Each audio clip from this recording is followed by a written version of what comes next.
Hey everyone, welcome back to the channel. Now I know that OnePlus 13 has been out for quite some time and I am a bit late at making this video, but I have my reasons for it. Now some of you might know that I don't get review units and I have to buy all of the devices that you see on my channel with my own money. This time I did not buy the OnePlus 13 for a review. I have been borrowing it from one of my cousins who is using it as his main phone, so spending too much time at a stretch with that phone is a bit of a challenge.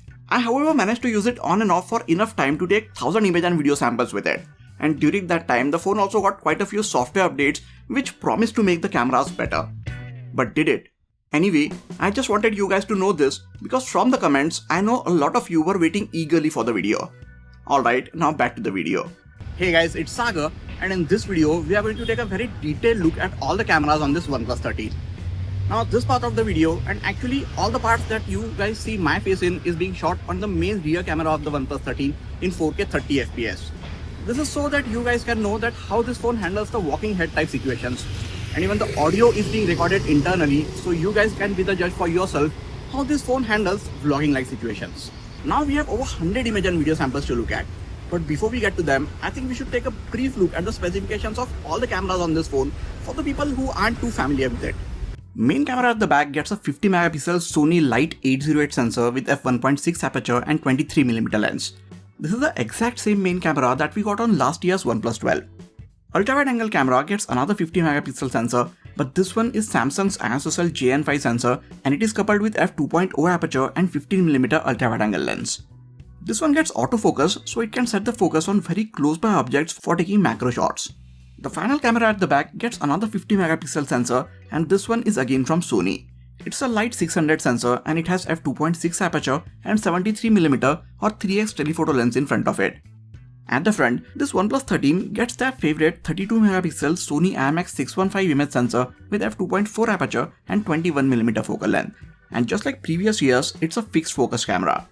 OnePlus is still working with Hasselblad to tune their cameras, and I believe this is the 5th year of their partnership. Hopefully this time around, both of the companies are putting in all of the learnings from their past 4 years to make this an amazing overall experience. Unlike in the last few years, this year the camera island at the back doesn't merge with the side frame of the phone. Instead, it sits completely at the back, a bit off center to the left. This is just me, but I feel it would have looked a bit better if it was in the center. But maybe they kept it this way to have a bit of more resemblance between this and their previous two flagship devices. Or maybe they did this to differentiate the OnePlus 13 from some of the Realme smartphones, which has the same circular camera island at the back in the center. Alright, with that, let us get to the image and video samples. Normally for all of my camera reviews, I like to start with the image samples first, but for OnePlus smartphones, I like to begin with the video samples, so let us do that. After being stuck at shooting 8K 24fps videos for the last 2 or 3 years, OnePlus finally lets us shoot 8K videos at 30fps. As you would expect, these 8K videos look amazing. They are crisp and there are a ton of details, but even when compressed, these videos can take up huge amount of storage space. And I'm sure majority of the people getting this phone might still not have the access to 8K display to view these videos on. So while it has been a good option to have on your phone so you can brag about being able to shoot 8K videos with it, unless you plan on cropping on a certain part of the video later on, even after 4 years of having 8K video shooting option, I would say it is best to stick with the 4K videos, and I'm sure many of you will agree with me. All of the cameras on this phone, including the front facing one, can now shoot in 4K 60fps. You can play these videos at their native speed, or if you want you can slow them down for a smoother flow. Stabilization seems to be good while shooting videos, as the main camera gets both OIS and EIS to keep these videos steady. You might still see a few jitters with some of the steps while I was walking around. These are even more prominent when you're shooting videos in lower light like you see here. It is not a huge issue, just something that I thought you guys should know. For some reason, it is also not the best at handling the brighter light source when shooting during the night time. Now before I got this phone, I have seen some people report focusing issues on their OnePlus 13 units, so I did this focusing test and my unit doesn't have any issues while setting or switching the focus from a far to a nearby object. The ultra-wide angle videos look like they have far less contrast in them, and for some reason even colors look a bit faded. There is electronic stabilization to keep these videos stable, which is achieved by cropping in on the video a bit, so these videos might not look a lot wider than the ones which are being shot with the main camera. So for my needs, I found that it is best to stick to the main camera for most of the videos. You can shoot zoomed in videos, and here are how the 6x and 10x zoomed in videos look like. I feel like the videos look good up to 3x and they are just way too soft beyond that. So if you want to shoot zoomed in videos, I would suggest to stick to the 3x focal length. The good thing is you can switch between all of the lenses on this phone even when you are shooting 4K 60fps videos. This might feel like a small thing, but for some weird reason, a lot of phones don't allow you to do this. Here's a video from the front-facing camera of the OnePlus 13. You can see how it handles the overall colors of the scene, exposure, and stabilization when I'm walking around with this. This video has been captured at 4K 30fps and even the audio is being recorded internally. So you guys let me know in the comments, how do you think this phone is picking my voice? So after looking at all these video samples, if I'm being honest, I'm not too impressed with the videos coming out of the OnePlus 13. For some reason, even the 4K videos are not as sharp as from some of the other phones, and you must have noticed this from the introduction of this video, which if you missed was shot entirely on the main rear camera of this phone, that it doesn't make the colors look very natural. There is a slight faded effect to the entire video, and for some reason, the skin appears a bit too pale in most of the scenarios. And I don't know if this is a bug or something, but after some time, the video and the audio just doesn't sync up on this phone. Just have a look at this clip. Now we have over 100 image and video samples to look at, but before we get to them, I think we should take a brief look at the specifications of all the cameras on this one. The audio and my lip movement are just not in sync. This happened very often after I shot videos for over 10 to 15 minutes. So at least for videos, I don't think this would be my first choice if I was looking to spend 70,000 rupees. If video is your main requirement, then there are much better options at this price in the market. With that, let us move on to the image samples. Now I know most people stick to the main camera on their phones for most of their shots. So to begin with, let us start with the daytime shots on the main cameras. It is late January, which means it should be nice and cool. But since winter just flew past Pune without setting its foot in, it was very sunny and warm when I took these images, pretty much ideal conditions for any smartphone's camera. So it's no surprise that the 50 megapixel main sensor captured a lot of information in these images. These are 12 megapixel shots, as by default the camera captures 12 megapixel binned images. We will look at the 50 megapixel shots a bit later in the video. I feel like this phone tries to make most of the shots look slightly brighter and warmer. It tries to lift the shadows, and in the process, sometimes it makes the brighter parts of the scene look a bit faded. I believe this was an issue on the OnePlus 10 as well, but it was fixed to a great extent on the OnePlus 11, but it seems to be back on this OnePlus 13. Since I was taking these images for a camera review, I just pointed the camera at the scene and clicked the shot to show you how it performs by its own. But if I was clicking these images for my personal use, I would have lowered the brightness or the exposure a tad bit in almost all of the outdoor shots. That would help me bring back some of the contrast in these images. This camera also makes the shots look a bit too warm. Yes, it was a hot sunny day, but the scene was not as warm as the OnePlus 13 is making it to look. It feels like OnePlus has turned on a warm or amber picture profile by default, which might look good in some conditions, but I don't like to have a particular look baked into all of my shots by default. Since that slightly warm look made its way into all of the images, all of the colors that you see here look a bit more warmer than they looked in real life. I'm not saying that it looks bad, but if you expect your phone to capture the colors exactly how you could see them with your own eyes, then OnePlus 13 is not the right phone for you. You can edit these images and make the colors look slightly more natural that way, but then it becomes too much of a work to do this for every image that you take. The last OnePlus phone which I bought and made a video about was the OnePlus 11, and if I remember correctly, I was really happy with the colors that it produced. I remembered being thankful that OnePlus's tie-up with the Hasselblad has finally started paying off. So I was expecting that they would have made the colors look even better, or at least truer to how they looked in real life with this OnePlus 13. Honestly, the colors don't look bad, they are just not actual representation. As I mentioned before, these images have a specific look to them, like they have a preset applied. If you are a photographer, then you might be familiar with a specific look like Kodak, Fuji or Leica cameras have. I feel here OnePlus and Hasselblad were going for something like that. And if that was the case, I think they have achieved it. It's just that we are not too familiar with this specific look yet, and if they continue to have this on all of their phones going forward, I think they are hoping that it can be referred to as a OnePlus style in future. If that is what they are actually after, I am all for it. Coming to the HDR shots. In some situations like this one, the main camera on this OnePlus 13 does really well to gather huge information from the shadows, which are the darker parts of the trees in the case of this shot, and at the same time it is not letting the brighter sky blow out. While in some of the other shots like this one, it doesn't handle the brighter sun creeping out from behind the building all that well. To be fair, it did manage to bring up enough shadows to not let the building or its windows look completely black. It just did not manage the highlights as well as it did in the previous shot. We see something similar in this shot. The sun was just outside the frame right about here.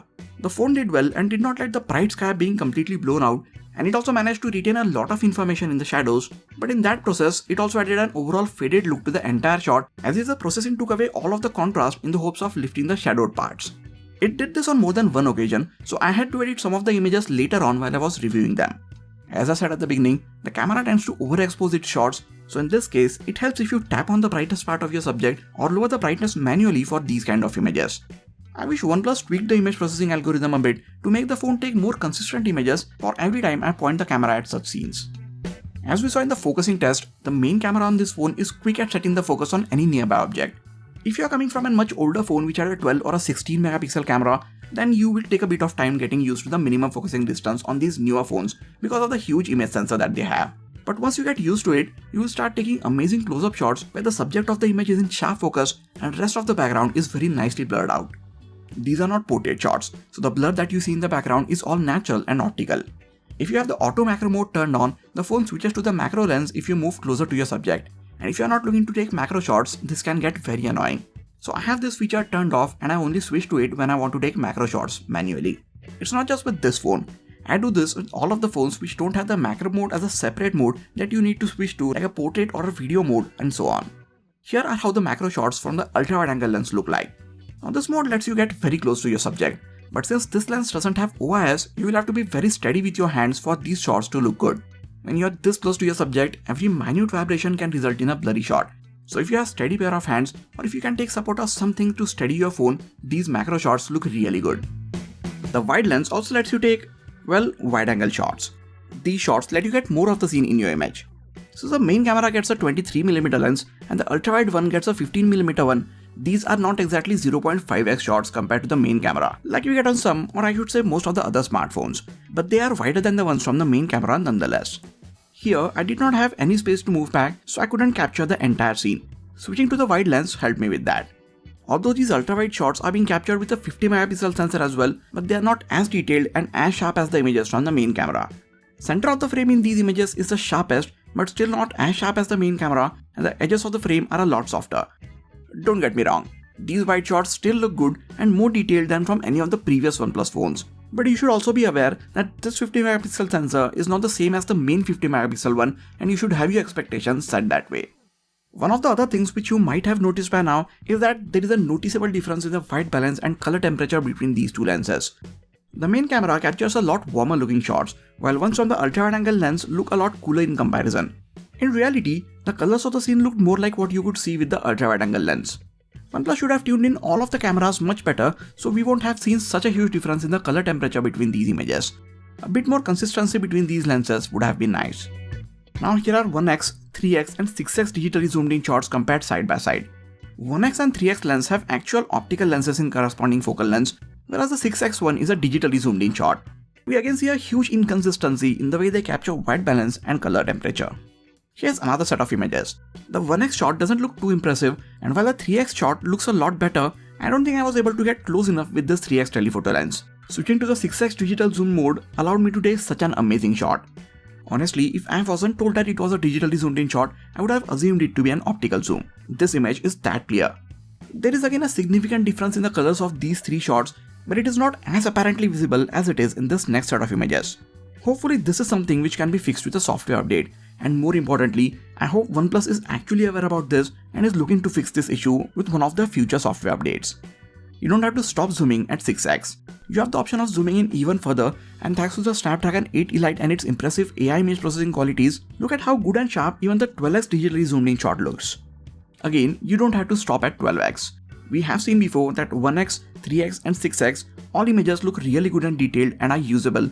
Well, here is what happens if you keep on zooming in even further. The 10x digitally zoomed in shot still looks good. Then here are the 20x and the 30x digitally zoomed in shots, which surprisingly look noise free. Well, to some extent. These images don't look so good when you are clicking them. On the viewfinder, you see a grainy mess when you zoom in so far, and although it is an optically stabilized lens, you will have to be very steady with your hands to capture something which is so far away. But the final processed image once you hit the shutter button looks nice and noise free to a large extent. And this phone allows you to zoom in 60x digitally, and here is how that shot looks like. Now this particular one ended up looking very grainy and not that sharp. And for some reason, these images kept on getting darker as we kept on zooming in digitally. So if you plan to zoom in so far, make sure you're taking these images in extremely well lit conditions. Although we have the option of zooming in digitally up to 60x, I think the zoomed in ones look good up to 6x. Beyond that, the images start looking processed. This is also a good focal length to zoom in and take close-up shots like this one. On any of the other phones, I rarely shift to a digital zoom, but these 6x zoomed in shots look surprisingly good, so I do a lot of them on this phone when I was outdoors. as any kind of digitally zoomed in shots look the best when you give them ample amount of light. As I said before, you can click 50 megapixel shots, and here are how they look compared to the default 12 megapixel ones. I'm sure right away you won't see any bit of extra details in the high resolution shots from this far. But something which you can make out straight away is that the 50 megapixel shots have a lot less contrast in them, to a point where they appear to be a bit faded next to the 12 megapixel ones. I don't know why, but OnePlus is taking away all of the contrast away from the high resolution shots. To see any extra bit of details being captured by the 50 megapixel mode, we will have to zoom in a lot. And I'm saying a lot because even when we zoom in 2 to 3 times, we don't see that many difference in these shots. We start noticing the 12 megapixel shots falling apart when I zoomed in 800%. And that is when we start noticing a bit extra details in the 50 megapixel shot. I think this makes a bigger case for the 12 megapixel shots. If you have to zoom in 800% or 8 times to see a minute difference in the level of details between 12 and 50 megapixel shots, do you honestly need to go for the 50 megapixel shot? Now, when will you ever find yourself in a situation where you will have to zoom in so much in an image after you have clicked it? I think by this point, you are better off taking a 6 or a 10x zoomed in shot, which with all of the processing that this phone applies, might give you a much more detailed and possibly an usable shot. Sticking to the 12 megapixel shot also helps you save up on the internal storage, as every 50 megapixel shot is 3 to 4 times larger than the corresponding 12 megapixel one. Coming to the portrait shots. This was the first image which I clicked with this OnePlus 13 and I just hated it. The colors in the image did not look anything like I could see the scene with my own eyes, and the camera just tried to apply a faded filter on top of the entire shot. At this point, I wasn't aware of the new color science that OnePlus and Hasselblad were trying out on this phone, and only when I took a few more shots, I realized about the new color science. After taking a ton of images in the portrait mode, I am still not very comfortable with the colors in these portrait shots, and I also don't like the fact that it tries to brighten up the face a lot no matter the lighting conditions that you are in, which doesn't really seem very natural. Looking back at these images, it feels like someone was holding a spotlight on the face for each of these portraits, which was actually not the case. Now, I know color is a personal choice and everybody does not feel the same way by looking at these portrait shots as I do, so I will just leave it at that. Since these are portrait shots, let us concentrate on the edge detection, which seems to be really accurate for all of the shots. It even gets the hair right even if you have very complex background behind your subject. So in that way, if we just consider the edge detection, these portrait shots look really good. But I again feel that portrait shot is a combination of how the phone manages the skin tones, details, white balance, overall colors, and in the end, the edge detection. And personally, I take a lot of portrait shots on any of my smartphones, so this OnePlus 13 won't be my first, second, or even the third shot for taking my portrait shots. This phone also lets you take 3x zoomed in portrait shots, and here are how they look. The edge detection is again on point in almost all of these shots, and thanks to the optical telephoto lens, the background is also very nicely compressed, giving these shots an overall pleasing look and feel. But the colors are again as they were while taking wide portrait shots. Face is also highlighted, making it feel slightly pale, and the overall shot seems to have some kind of filter applied on top. Have a look at these two images. The right one is shot with the OnePlus 13 and the left one is shot from another smartphone. These are straight out of the camera without any color profiles, filters or photographic styles. Take some time and look at both these images. Compare them and then pause the video here, head to the comment section and tell me which one do you prefer. I'm really curious to know which colors most of you prefer. Now I'm criticizing OnePlus because I really like their phones, and I distinctly remember that the last time I used their flagship phone, I really liked the overall experience of taking images with it, especially the portrait shots. So this time I was expecting them to do even better, at which they failed in my opinion. You can take portrait shots of objects as well, and the edge detection is again really accurate even if the subject has complex edges or the background is busy. It did miss out on the windshield over here, but in the phone's defense, it is an oddly shaped transparent object, and I believe almost all of the phones actually miss parts like this, so it is not that big of an issue. The colors are again a bit different, but I am not too bothered by it. I mostly have an issue when the phone messes up the white balance and skin tones when there are people in the frame, as that is when you would want to capture the most accurate looking shot. With that, we come to the images which I took in artificial and lower lighting conditions. Most of the modern day smartphones have no issues taking good images with practically no noise in well-lit conditions like these, and OnePlus 13 is no different. If you like to take a lot of images when you're indoors or in areas where there is a lot of ambient light, then you would be happy with this camera since it captures a ton of details in these situations. It continued doing so even when the light gets lower. The big sensor behind the main camera, wide aperture, OIS and software processing all work together in helping the phone take such good looking shots in these lighting conditions. Now you might not be able to tell from so far, but this is an incredibly detailed shot considering the fact that it has been clicked during the night time. You can see the details being captured as I zoom in on the shot. Another thing to notice is that this image is still completely noise free even in the darker areas. The images continue to impress as we move to even lower lighting conditions. Everything still looks sharp and detailed, but now we see some noise starting to creep in the darker parts of the scene. In some cases, the phone doesn't handle the brighter parts of the shots like the lights all that well. It is not blowing them away, but the performance seems to be a bit inconsistent, not just between shots, but within the same shot as well. Like in this shot, it seemed to have handled these two light sources really well, but it did not manage to get the third one right. You might feel like that light was shining brighter than the others, but that was not the case. All of these lights were at the same intensity. In this shot, the phone tried to brighten up the darker parts and in the process lifted them a bit too much, making some parts of the shot look faded. When you get to even lower lighting conditions, and if you feel that the phone is struggling a bit, you can switch to the night mode and it will help you take much better looking shots with a bit more light and details and slightly less noise. You can either have it set to auto where the phone automatically switches to the night mode when it feels that the light is lower, or you can switch to this mode manually.